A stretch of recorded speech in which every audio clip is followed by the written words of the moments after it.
Good evening, everyone. So the purpose of tonight's video is to show you guys how to annotate and some guidance whenever I ask you to annotate a piece of writing, the sorts of things that you should be doing. So to start, make sure you have a copy of On Compassion and a writing utensil before you watch any further. You can go onto our webpage if you need another copy.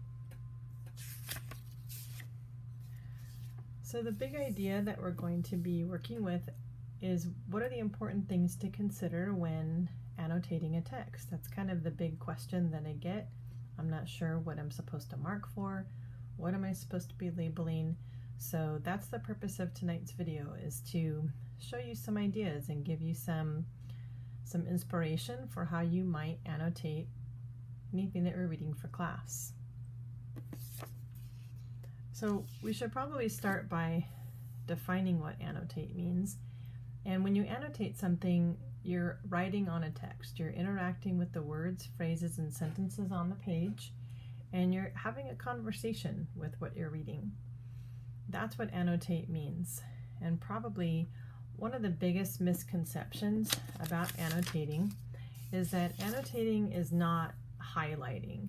It's not just underlining what you read. A lot of high school students think that. They underline something, they highlight things, and they say, well, yes, I annotated. And the big word to kind of hone in on here is this word notate.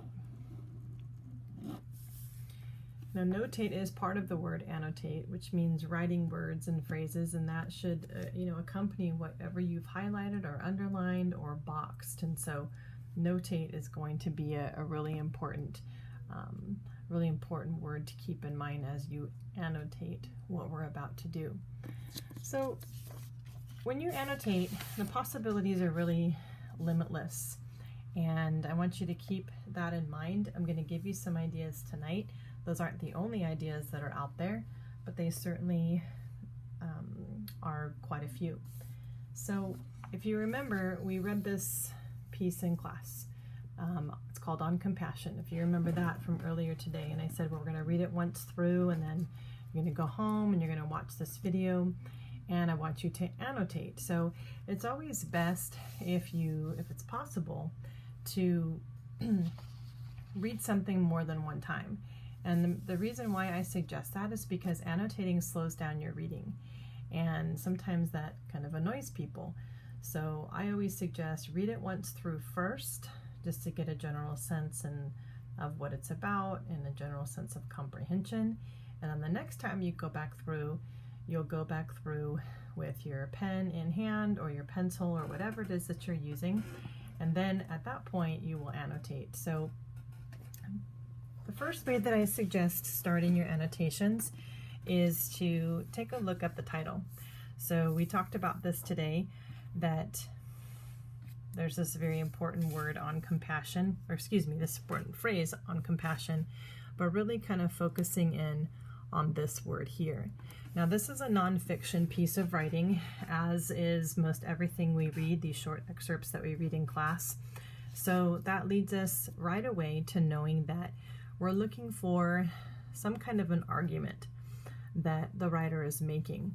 So the argument that we're going to be looking for has to do with the topic of the reading, which is on compassion. So we need to kind of ask ourselves right away and remind ourselves, what is Asher saying about compassion?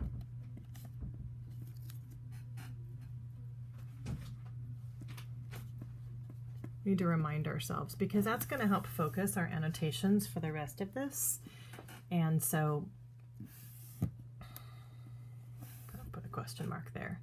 So our big kind of focus here, as with all of your annotations, is what is the writer saying and how are they saying it. So the what are they saying, that's kind of their central message, their central argument.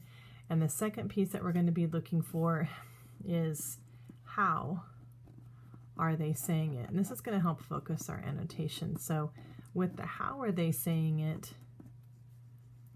that's going to cue us in that we're looking for rhetorical strategies. We're looking for literary strategies. Sorry, let me move that over for you. That's going to focus what we choose to mark for and label. So this is what I was telling you guys in class. Whenever we're reading a short piece, we need to ask ourselves, what is the writer saying and how are they saying it?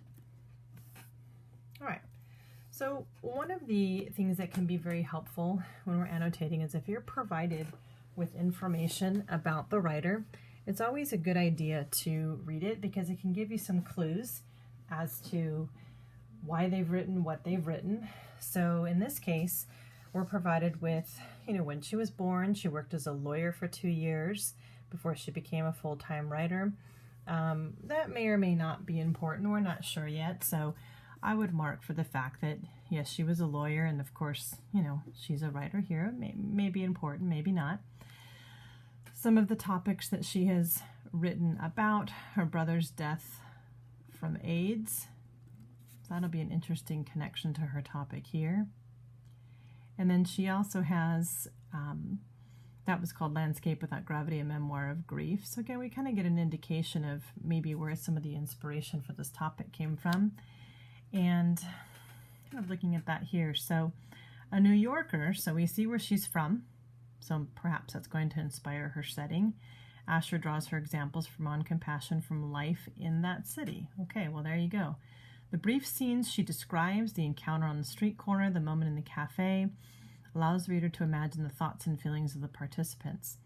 As you read, take note of how the specific details of the city enliven her examples and the way that specificity helps the examples to illustrate her argument. So that kind of reiterates what I was saying up here, is that we're looking for an argument. We're looking for a point of view that she is making about her topic, okay? So perhaps some of our inspiration of things we might mark for, we might be looking for detail. We're going to look for particular examples. And she does certainly, for us, get some ethos, some credibility, if you will, by the fact that she's writing about New York, and she is from New York. She certainly has experience with this idea of death and disease, experiencing grief, and so perhaps that's going to play into what she writes about as well, but we don't know yet. We need to take a look. All right, so let's get started. The man's grin is less the result of circumstance than dreams or madness. His buttonless shirt with one sleeve missing hangs outside the waist of his baggy trousers. Well, right away, we have a very interesting anecdote here. We have a very interesting use of imagery. We can see this man right away. We see that he's grinning. We see that he's wearing a buttonless shirt, and he's got one sleeve missing, and it's hanging outside the waist of his baggy trousers. So we get this depiction from the images that are provided: baggy trousers, buttonless shirt, one sleeve is missing. That something is a bit off, perhaps, about this man. And then even describing how he smiles. The man's grin is less the result of circumstance than dreams or madness. And so there's a bit of intrigue, if you will, that we see right away. Let's read on. Carefully plaited dreadlocks bespeak a better time, long ago. All right, so we get more information about what he looks like. He's got dreadlocks, and this indication that bespeak a better time long ago, perhaps indicating that his circumstances are not as favorable now as perhaps they once were. As he crosses Manhattan's 79th Street, so we have indication to our setting here, his gait is the shuffle of the forgotten ones held in place by gravity rather than plans. Now this word right here, gait, maybe you don't know what it means. That might be something you need to look up. Gait has to do with the way that one walks. So I would look that up if I didn't already know that. And it has to do with, again, how one walks. So one thing you definitely want to do when you're annotating is put boxes or circles around words that you do not know, and you want to define them. I happen to already know what that word meant, but just guessing that perhaps maybe you wouldn't. On the corner of Madison Avenue, he stops before a blonde baby in an Aprica stroller. The baby's mother waits for the light to change, and her hands close tighter on the stroller's handle as she sees the man approach. All right, so we're getting a sense of something about this man is making this mother uncomfortable, and we know that because her hands are closing tighter, and it's because she sees the man approach. So what we have going on here is a pretty interesting little image here in Manhattan. We've got a pretty vivid image of what he looks like. So we can mark for that. Anecdote and imagery, those are terms kind of laying in here. We get a sense of our setting with 79th Street, Madison Avenue, Manhattan. And then we're getting a sense of the effect that maybe he's having, at least on this particular woman. She's making him feel uncomfortable. But we got to remember, this is about compassion. So we're not quite there yet as far as developing that idea. So we need to read further. The others on the corner, 5 men and women waiting for the crosstown bus, look away. Well, why are they looking away? That should be a question that you might be asking. Why? Why would they look away? They daydream a bit and gaze into the weak rays of November light, so we get more indication of our setting. We know where we are. Now we know we're in November. A man with a briefcase lifts and lowers the shiny toe of his right shoe, watching the light reflect, trying to catch and balance it, as if he could hold and make it his, to ease the heavy gray of coming January, February, and March. Okay, so I'm going to stop here for just a minute. One of the things that I had talked to you guys about is when you're reading a piece of writing and you get these vague pronouns, it, and then we've got it here again. It's always a good idea that we remind ourselves what was the antecedent of this pronoun, it. So we need to read back. It, well, it has to do with the light. And I point this out because you're going to get questions like this on the AP exam, where they might ask you, what is the antecedent of the pronoun it in the sentence that begins, a man with a briefcase? This is just that you're a close reader. So I just wanted to point that out as a reference. But even more than that, we're looking at how the others around this man and this woman up here with the baby, how they're responding. They're daydreaming, they're looking away, they're gazing into the sunlight. The winter months that will send snow around the feet, calves, and knees of the grinning man as he heads for the shelter of Grand Central or Pennsylvania Station. But for now, in this last gasp of autumn warmth, love that sentence, he is still, his eyes fixed on the baby. So we need to remind ourselves, who's he? Is this the man from here? The one who was playing around with the light? Or is he the man that was described here? Well, let's read a little bit further.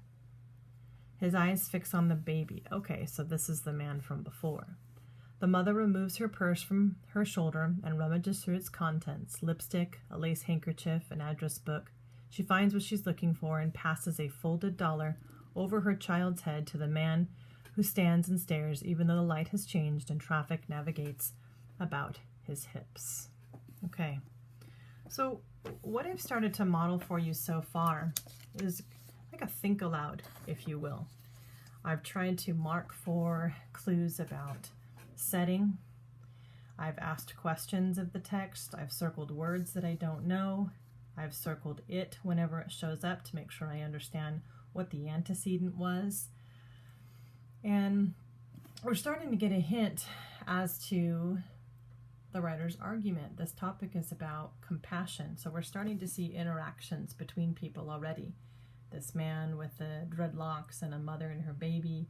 We see another man here, and then it comes back again on the next page to this mother with her baby. And we're starting to get kind of some clues, if you will, about maybe how this topic is headed and how it's being developed. We've pointed out some literary and rhetorical strategies that we've noticed, labeling for the things that we know, and again, starting to get some hints about what does she seem to be saying about compassion. Well, I mean, one of the questions you might be asking at this point is, when the mother passes that folded dollar over her child's head to this man with the dreadlocks, does this have to do with compassion? Is she being compassionate here? Or is she afraid? And how do we know? But these are questions you need to start asking, and we have to slow ourselves down. So what I want you to do at this point is I want you to continue to read slowly in this way. I want you to talk with the text. I want you to ask questions. I want you to circle things if you know what they are, terminology-wise. I want you to circle words that you don't know and questions that you have. And the follow-up to this is you're going to come to class tomorrow ready to have a discussion. And your ticket into the discussion is going to be you completing annotations, and you've marked this up and you're ready to have a discussion and you're ready to put forth your questions. So again, continue to read, finish this out. You can go back and start it from the beginning if you want, so you can kind of see my think aloud and thought process. But essentially, these are some ideas of how you might annotate. You can also take a look at a handout that I have on my website. I've shown this to you guys before. It's annotating a text, and that's going to give you some additional ideas of how you might choose to move forward. Have a good night, guys.